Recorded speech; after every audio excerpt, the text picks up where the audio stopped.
السلام علیکم ویورز، میں شہاب خان اپنے AMC اسٹار ٹی وی پر آج جو آپ کے ساتھ حدیث شیئر کر رہا ہوں، اس حدیث کا ٹاپک ہے جب یتیم بچے کو دکھ دیا جاتا ہے۔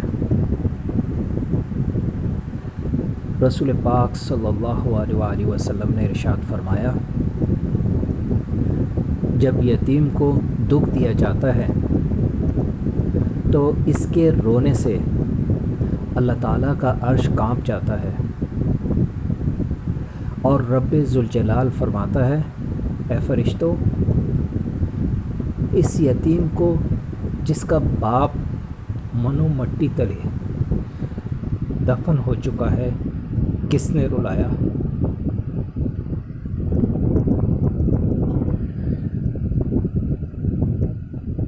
پھر کہوں گا بھائی یتیمی کوئی بری چیز نہیں ہے، مگر یتیموں کا خیال کریں۔ رسول پاک صلی اللہ علیہ وآلہ وسلم خود یتیم تھے۔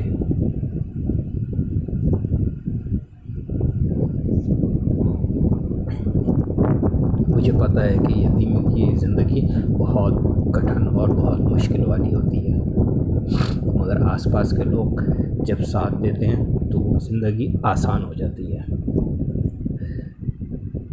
اس حدیث کو بار بار پڑھیں اور سمجھنے کی کوشش کریں، اور لوگوں کے ساتھ بھی شیئر کریں زیادہ سے زیادہ۔ عبادات کریں اور نماز کی ویڈیو اچھی پابندی کریں۔ لگے تو ضرور سبسکرائب کیجئے اور اس کے برابر میں بیل آئیکن کو ضرور کلک کیجئے تاکہ میری نئی آنے والی ویڈیوز آپ آسانی سے دیکھ سکیں۔ لائک کے بٹن کو بھی پریس کریں اور اپنے تمام فیملی ممبرز اور فرینڈز کے ساتھ میری ویڈیوز شیئر کرنے کے لیے شیئر کے بٹن کو بھی پریس کریں۔